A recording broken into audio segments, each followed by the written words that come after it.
Huh? 5, 4, 3, 2, 1. Theo, mission Good luck. 1, start.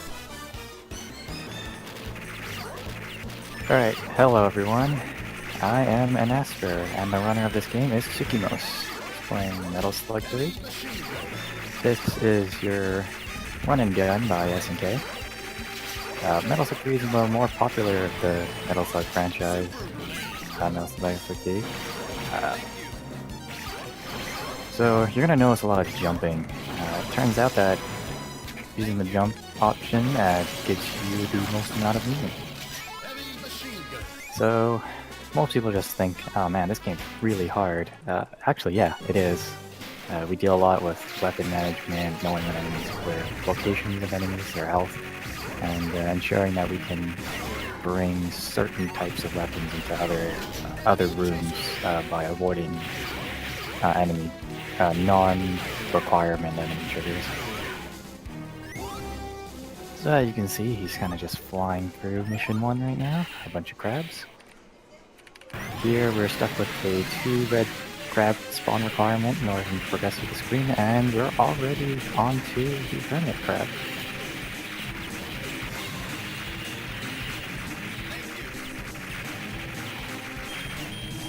So an interesting thing about this particular slug is that when the platforms underneath it are destroyed, he still has the option to jump. So you can actually, but you can't just walk off the ledge and jump. It doesn't quite work like that. Mission 2, start. We made quick work of that, the giant hermit crab. Okay. So while these scientists running off screen, mission 2, we've got this zombie section, or this zombie mission. Any zombie on this stage that spews out this gooey, yellowish projectile can turn any player into a zombie. They can also turn NPCs into zombies. Turning into a zombie doesn't count as a death. However, you do move significantly slower and can't use any of the special weapons. On Except the the upside... yes, and the bombs. But I don't want to spoil the bombs for you. Yeah, you guys get to see that whenever the boss shows up. Now, Flamework makes quick work of your enemies. It's got a huge hitbox, it can deal several points of damage, and it turns all these zombies, and it instantly kills all types of zombies.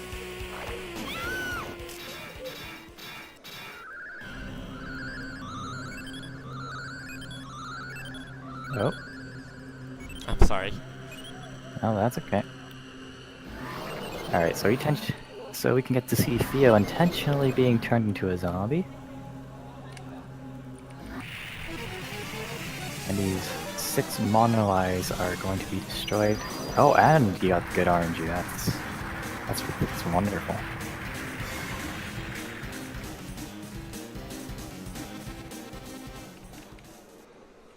Mission complete. And with this zombie form, Suki gets the 2 cycle the mono eyes and 3 cycle the boss. Can't remember its name right now. The 10 Commandments of Moses. Without it, if he had died at any point, either at the mono eyes or the falling monolith, it would be a significant time loss. We're talking like maybe 20 up to 40 seconds, depending on how bad it is. With these prisoners of wars, a lot of the prisoners of wars that you can rescue throughout this game will just drop food items or like medals or coins and things like that. They're not very useful. Or dolls, like this case.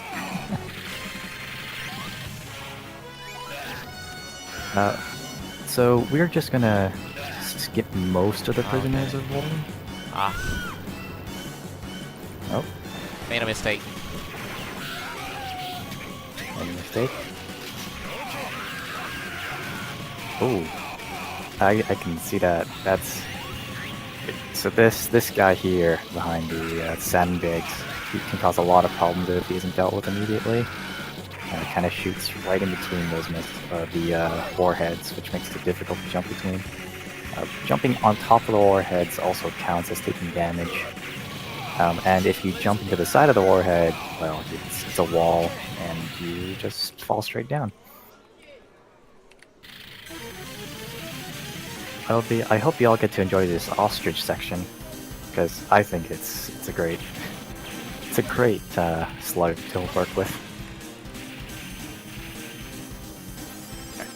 So say hello to Mr. Roboto, I mean Jupiter King. Laser and bombs are pretty much his strat. He's gonna just jump as often as possible and throw all of his bombs out.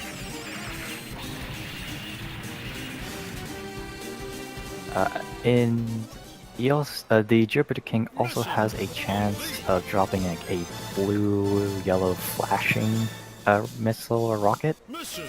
Those can drop items, several weapons. And the more desirable, it can also drop bombs. Rocket launcher.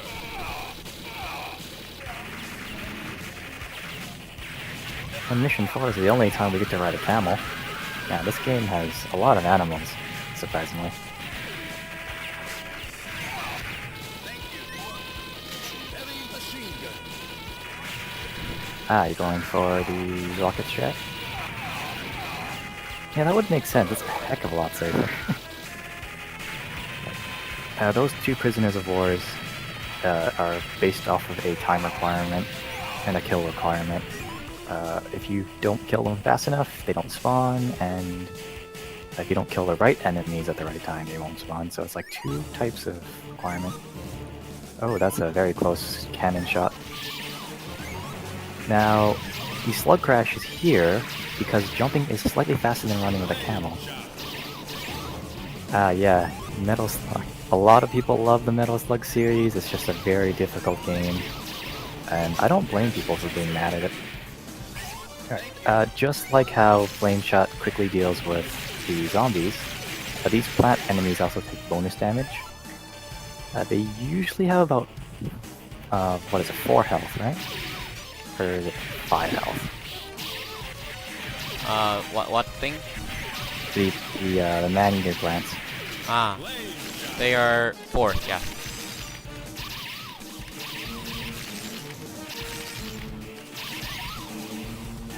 So these plants have 4 health. Flame Shot deals damage based off of how long it's overlapping the enemy.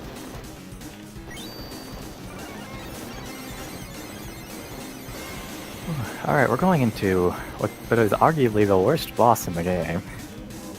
I'm gonna say it's the worst boss, and we're just gonna call it Phantoon. And we're already starting off with pretty bad RNG. We do not want to have golden showers. Giant purple laser is not ideal either. Oh, nice. Today he gives me a nice RNG. The wolf RNG is the best RNG in this boss. Yeah, that's right. He's in phase 2. You notice he's very, very red right now. And it spawns more projectiles to work with, moves much faster. Mission complete. No, you didn't even get to have the second golden shot. That's really good. Whoa. Mission 5. Yeah, Neo Geo cabinets. I wish I had one too, but I can't afford it. Now, the helicopter and jets are both random spawns. You just jump into the first one you get. Preferably you want to get into the helicopter because its bombs can drop vertically downwards. But it's fine. The plane only can shoot like 90-degree angle. That's like a 90-degree in a cone shape in front of you. Yeah. Which is nice if you're looking for precision, but Yeah, we don't get to keep this plane or the helicopter for very long, so yeah, we don't need it. This first cargo truck, let's sell it. It drops a heavy machine gun. You are crazy for not killing them. Ah, jeez. I can never weave through those grenades and that rocket launcher.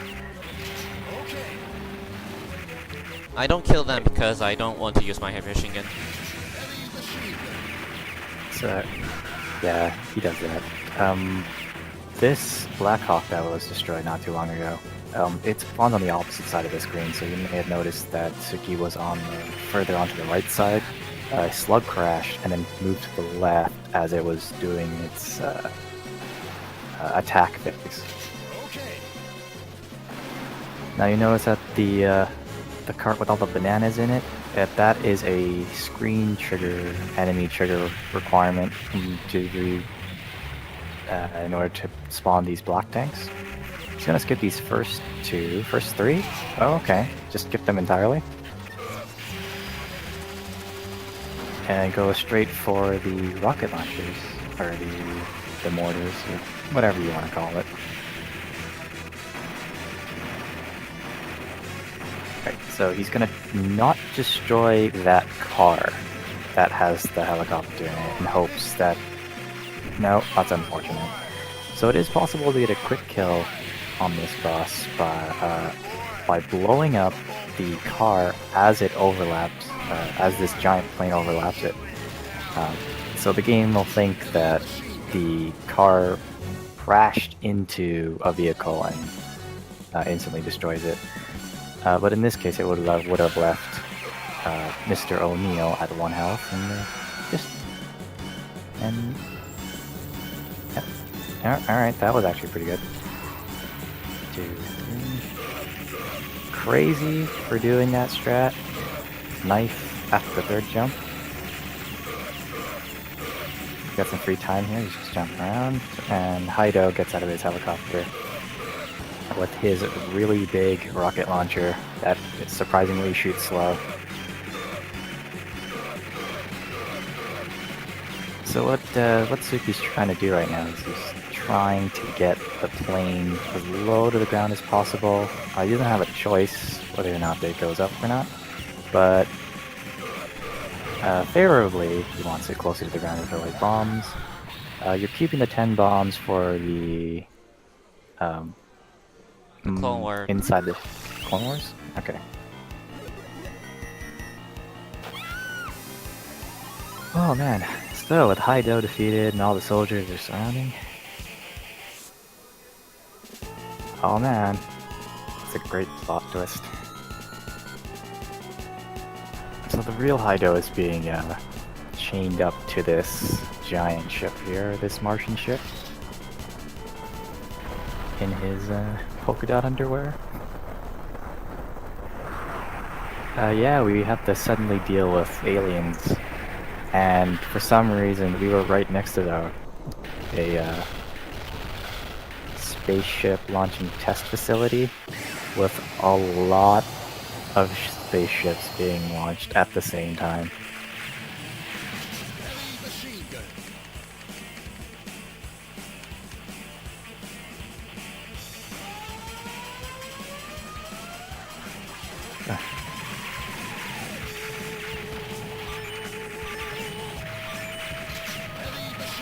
Gonna hide on the right side of the screen so he doesn't get hit by these asteroids. Yeah, this game actually looks great on. It looks great on all consoles. Even the Switch versions. Yep. Alrighty.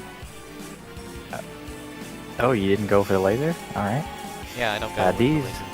I'll go with lasers. These blue asteroids, they have a sort of set path. They follow where you go, and then they sort of predict what path you're going in, so they go ahead of you. But... There's a big audio delay? Oh my.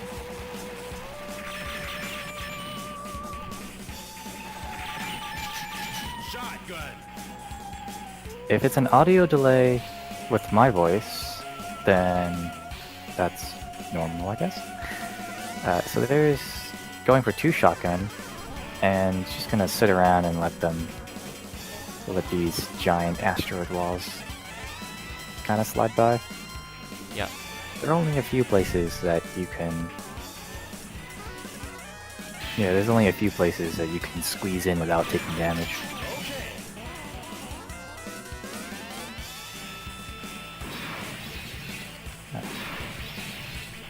So by hugging the left wall, he can force the left arm to be detached, making this section a little more consistent.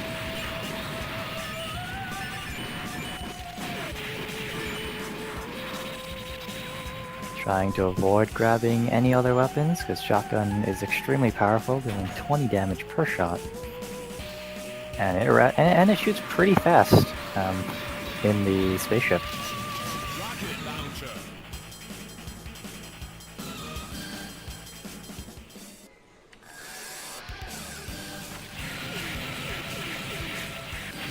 Alright, so now with the big boss Rugdamade dealt with, we get to enjoy this vertical auto-scroller. It is possible to speed this up, but we don't really have too much power over it. So you guys get to enjoy this ride. Literally.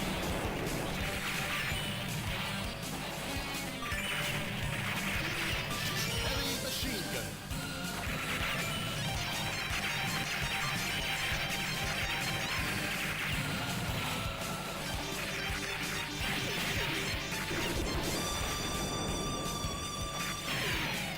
Laser gun.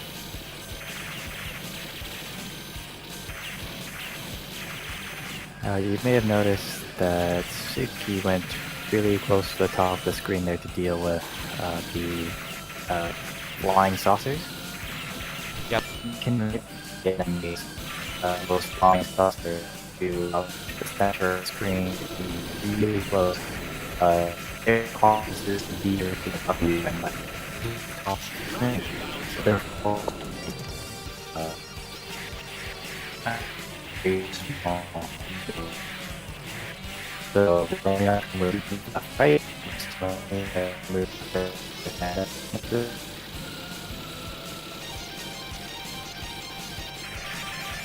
Right, just throwing away those rockets. You don't need them.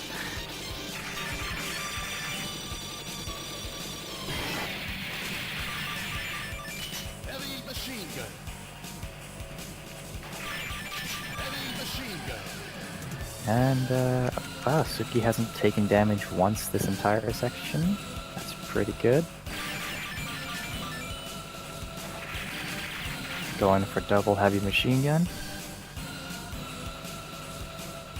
Now that he's crashed his ship, you'll notice in the upper left hand corner the health bar is blank. That just means in his human form he only has 1 health. And at any time he's gonna take any damage in his human form, that's considered a death. So he's in pretty good position right now.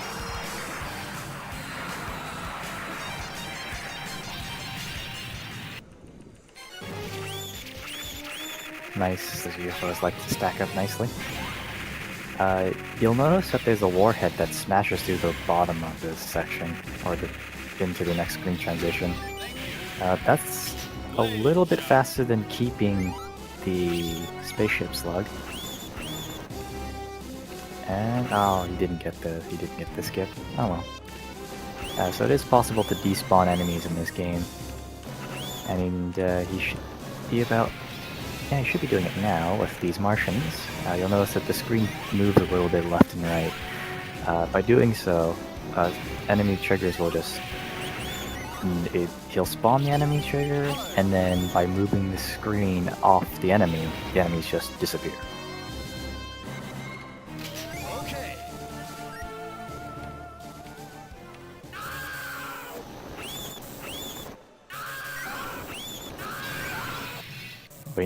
Wait now for this Mr. President guide in order to get his bombs. So remember that Martian fella that turned Hydo that turned into a Martian? Somehow he got into the ship and is being electrocuted, but yeah, we saved him. Laser gun. We're going to encounter these red enemies called hoppers. They are really annoying because they come in large numbers. Oh, we got a laser drop. That's not the best. It can cause some problems. Yeah, there was another despawn for the big red hopper. So these little hoppers, they can cause a lot of problems. If they're within a certain range of the player or an attackable target, they'll turn like bright orange, which signifies that they're going to explode. Also, if they take damage, they'll trigger an explosion. And that can cause some problems when the soldiers are trying to throw grenades or shoot bullets and it triggers them and they run straight into you.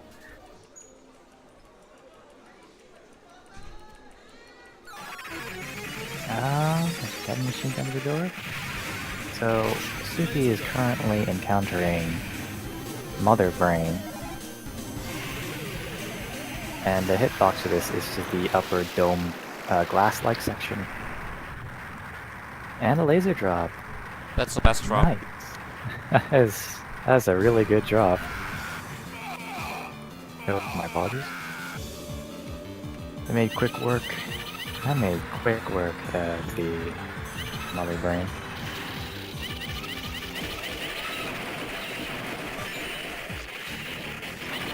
Hello, Reek?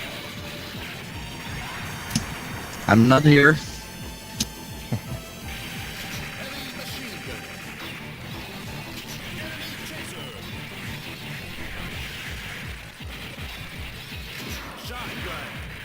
Nice shotgun. Oh, another shotgun. Oh wow, double shotgun. That's uncommon to happen, but when it does, it's Cool. magical. Because it does a lot of damage.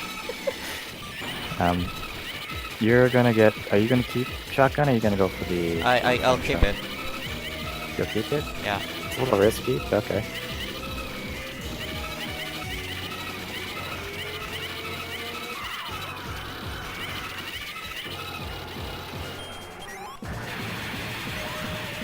Right about now, there should be a screen transition going into the Clone Wars room where we get to see Theo suspended in some sort of liquid.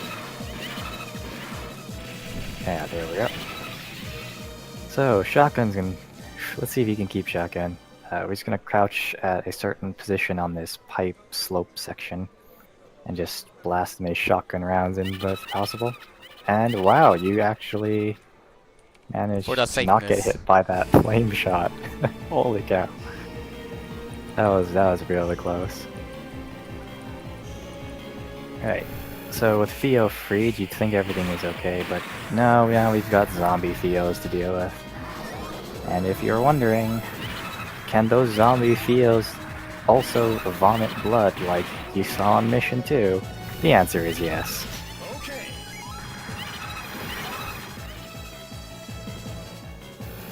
Okay. You can use all your shotgun rounds. I mean, why Okay. not?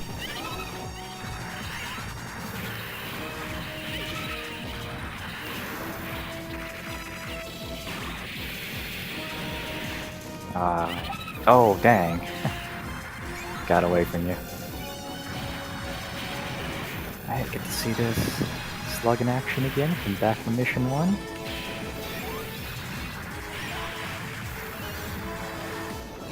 Jumping over some brain mechas, blowing them up.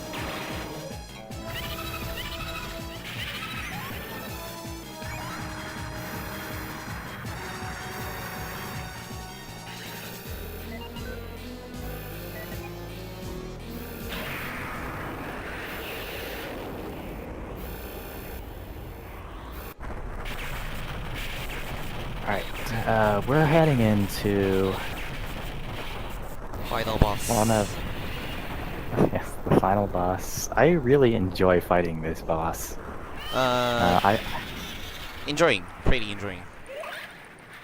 I used to hate this boss when I was practicing, but over time, I've learned to really enjoy this boss. Right, so it's got a giant squishy brain exposed to the atmosphere, and you just go in on it. There are a number of safe spots that you can stand, and you'll notice like there's this stitching on its right eye. Yes. On the left side of the screen with its right eye, if you stand on the stitched line, you will most likely not get hit standing. If you crouch, it extends your hitbox, making the shockwave hit you. And you're going in for the knife. Holy cow!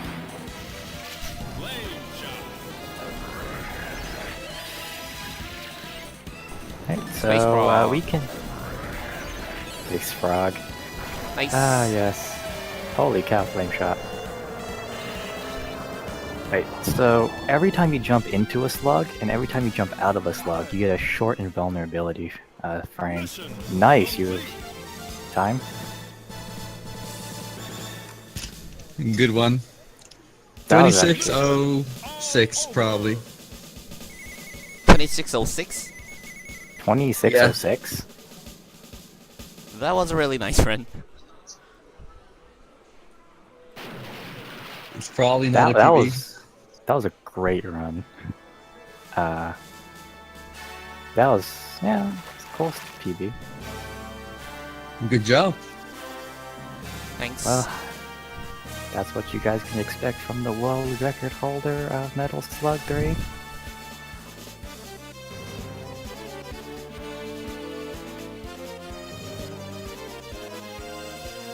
Anything else you want to say, or should we cut it? Thanks for watching. That's Thanks for running That's this right. game. So, just want to clarify, Sukimos is the one running this game. I'm just here to commentate for him. So, you guys should just go over to his. Go follow him if you want to see more Metal Slug runs. He not only runs Metal Slug 3, he runs pretty much all the Metal Slugs. If you're really interested in this game, go to his channel, hit the follow button. He's really good at this game. I play except 7 and 3D. I play 1, 2, 3, 4, 5, 6, 7, and not 7. Double X and X and Advance. So if you are interested in one of those series, come and watch me. I'll show you.